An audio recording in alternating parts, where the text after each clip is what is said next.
and I lost myself. I love cheat days. Imagine kahit ano, pwede mo kainin. Mahal mo naman ako, di ba? Kitang-kita ko kung magtingin na kayong lagkit-lagkit eh!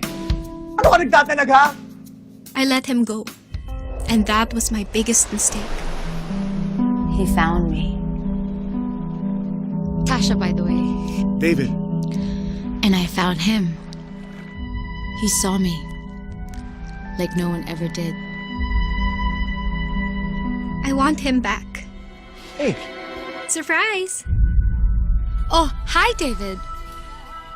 Naka-istorbo ba ako? He's mine now. I only give myself to the man I love. He was never yours. Nakikiusap ako. Babae sa babae.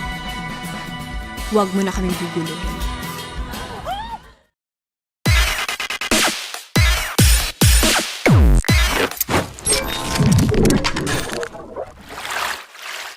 Film dibuka dengan memperlihatkan seorang pria yang bernama David dan berprofesi sebagai seorang fotografer profesional. Diceritakan ia sedang meeting bersama kliennya sembari menunjukkan contoh-contoh video hasil kerjanya di sana. Kliennya yang melihat contoh-contoh hasil video tersebut sangat merasa kagum dan tertarik untuk menggunakan jasa dari David. Lalu scene berlanjut memperlihatkan aktivitas David yang sedang mengadakan pesta ulang tahunnya di sebuah restoran. Di sana, David dikejutkan dengan kedatangan istrinya di acara tersebut. Karena setahu David, istrinya yang bernama Kanika dan berprofesi sebagai pramugari itu sedang padat pekerjaan. Dikarenakan ada rute penerbangan dan tak diizinkan cuti oleh atasannya.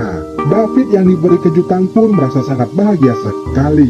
Dan tanpa berbasa-basi lagi, Kanika langsung memberikan hadiah spesialnya di sana juga dengan mengulek-ngulek terong David berkali-kali.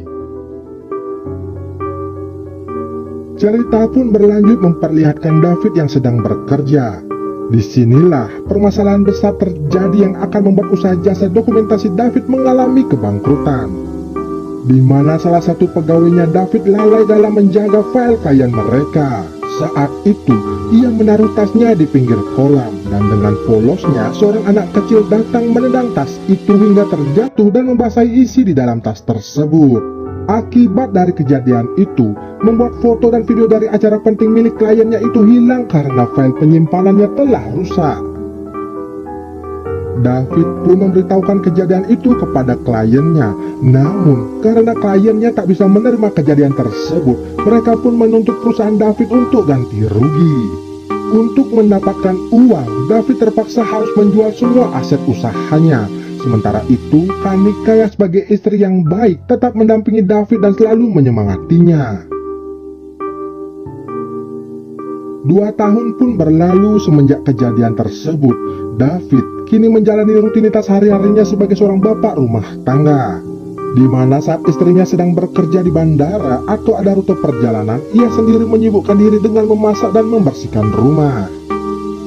Lalu Kanika yang melihat keterpurukan David berinisiatif meminta tolong kepada teman suaminya itu untuk datang dan menyemangatinya. Akan tetapi, David yang sekarang ini ialah David yang telah kehilangan semangat untuk bangkit dan memulai kembali membangun usahanya. Malam harinya ketika sedang tidur, Kanika mengalami mimpi sedang mengulek-ngulek dengan pilot satu maskapai tempat ia bekerja. Hal itu pun membuatnya terbangun dan menjadi kepikiran. Lantas esok harinya terlihat Kanika yang sedang merumpi dengan teman-temannya, dan ia lantas menceritakan mimpi aneh yang ia alami semalam. Hal itu pun membuat mereka menuding jika ia diam-diam sedang menjalin hubungan dengan rekan kerjanya. Mendengar hal itu, Kanika lantas menyangkal semua tuduhan dari teman-temannya tersebut. Namun tingkah laku dari Kanika dan pilotnya semakin terlihat jelas, di mana pilotnya yang bernama Stephen ini selalu memberikan perhatian lebih kepadanya. Hingga saat telah selesai bekerja, Stephen yang tahu jika Kanika telah memiliki suami tetap nekat mengantarnya pulang ke rumah. Saat telah di rumah, David yang sudah rindu dengan istrinya lalu meminta jatah asupan ular pitonnya. Namun Kanika menolak untuk memberinya. Hal itu pun membuat David curiga, dikarenakan sebelum-sebelumnya Kanika tak pernah menolaknya. Ia kemudian mengecek ponsel istrinya itu dan melihat chat mesra dari Kanika dengan rekan kerjanya. Lalu suatu malam, David memutuskan untuk ikut dinner yang diadakan oleh Stephen di sebuah restoran mewah.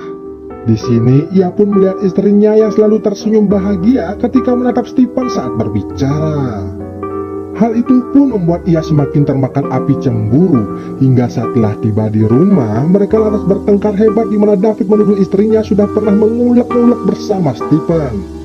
Namun tuduhan itu malah membuat Kanika tersinggung dan balik membuatnya semakin marah besar. Esok harinya terlihat mantan rekan kerja David datang menemuinya. Ia datang memberikan David tiket gratis untuk pergi berlibur ke sebuah pulau yang bernama Pulau Sinilaban, di mana karena rekannya yang ada kegiatan dan tak bisa ke sana, daripada terbuang sia-sia, maka ia berikan kepada David yang sedang menganggur. David yang memang ingin menenangkan diri langsung menerima tiket itu dan bergegas pergi ke Pulau Sin tersebut. Singkat cerita, terlihat David yang baru bangun dan berada di pinggir pantai. Ia kemudian mencari cincin kawinnya yang tercecer saat ia mabuk semalam. Di sini juga ia pun dikagetkan dengan seorang wanita yang sedang berdiri tanpa busana. Wanita tersebut bernama Tasha. Ia mengatakan jika David yang berada di sana telah mengganggu aktivitas yoganya. Setelah mengatakan itu, ia pun lantas bergegas pergi meninggalkan tempat tersebut. Lanjut pada malam harinya, mereka berdua kembali bertemu di sebuah bar. Niat David untuk meminta maaf atas kejadian sebelumnya diterima oleh Tasha. Kelakuan dari Tasha yang sangat ceria dan open-minded membuat mereka berdua semakin menjadi akrab. Bahkan, Tasha dengan percaya diri menunjukkan tarian pemersatu bangsanya kepada David. Hubungan mereka berdua yang awalnya tidak saling mengenal, kini semakin dekat dikarenakan selalu menghabiskan waktu bersama-sama. Mulai dari mandi bareng di pemandian umum hingga melakukan photoshoot bersama-sama. Namun hal itu tak jadi mereka lakukan, dikarenakan David kembali teringat dengan usaha fotografernya yang telah bangkrut. Di tempat yang berbeda, Stephen yang melihat ada celah di antara hubungan Kanika dan David, akhirnya ia mencoba masuk ke celah tersebut untuk mendapatkan Kanika. Dengan bermodalkan rayuan-rayuan gombal, Stephen pun mulai beraksi. Dikarenakan terbawa suasana, Kanika pun tak bisa mengelak dari momen tersebut. Sementara itu, David yang bersama dengan Tasha tanpa ragu-ragu telah mengulek-ulek rujak bengkoangnya si Tasha. Lalu scene berlanjut terlihat ketika Kanika yang baru pulang ke rumahnya. Ia pun sadar jika David telah pergi dari rumah selama beberapa hari ini. Tanpa berpikir panjang, ia kemudian pergi menyusul suaminya di Pulau Sinilaban. Namun, niat baik Kanika yang ingin memperbaiki hubungan mereka berdua berujung naas dikarenakan di penginapan David, ia bertemu dengan Tasha yang mengaku ketinggalan dalamannya di kamar suaminya. Hal itu pun membuat hubungan Kanika dengan David semakin memanas. Sementara itu, Tasha yang berada di kamarnya langsung mengamuk dikarenakan tak terima dengan kedatangan Kanika yang mengganggu kemesraannya bersama dengan David. Namun dengan berpura-pura, Tasha pun ikhlas menerima David untuk menjadi temannya saja. Lantas scene berlanjut terlihat David dan Kanika sedang berbicara dengan temannya masing-masing, di mana mereka berdua itu saling curhat jika mereka masih saling menyayangi dan tak ingin berpisah. Lalu pada suatu malam, karena keinginan kuat ingin bersama kembali, saat hujan deras Kanika datang menemui David untuk mengajaknya rujuk. Di sisi lain terlihat Tasha yang sedang memantau sosmed miliknya si Kanika.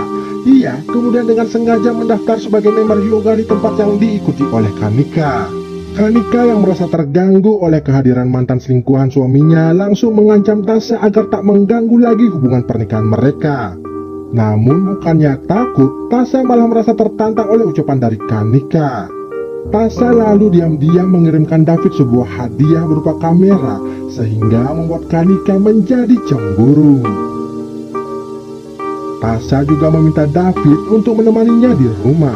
dikarenakan habis terkena KDRT oleh suaminya. Sementara di tempat yang berbeda, Kanika langsung bergegas menemui suami dari Tasha. Di sana, suaminya itu malah mengatakan jika Tasha adalah wanita yang memiliki gangguan jiwa, dan sekarang David adalah korban selanjutnya dari obsesinya yang menyimpang. Tasha yang mengetahui obrolan mereka lantas datang dan langsung menghabisi suaminya itu. Tak lama setelah Kanika meninggalkan tempat tersebut. Scene berlanjut di suatu malam, Tasha datang ke rumah Kanika yang sedang sendirian di kamar dan melumpuhkannya. David yang baru saja pulang ke rumah tak mampu menolong Kanika karena pingsan saat terkena tembakan dari Tasha di bahunya. Dengan sisa kekuatannya, Kanika berusaha membalas perbuatan dari Tasha hingga membuat ia terkena sayatan pisau di wajahnya. Namun ketika Tasha terpojok, David pun tersadar dan datang mendorongnya hingga terjatuh dari atas balkon. Akan tetapi, Tasha masih bisa bangkit dan mencoba menyerang mereka berdua. Kanika yang saat itu sedang memegang pistol tanpa ragu-ragu langsung menembaki Tasha. Lalu di akhir film ini terlihat David yang sedang mengadakan sebuah pameran foto. Meskipun dengan bekas luka di pipinya dan juga sedang mengandung, Kanika tetap terlihat cantik serta setia mendampingi suaminya itu. Dan film ini pun selesai.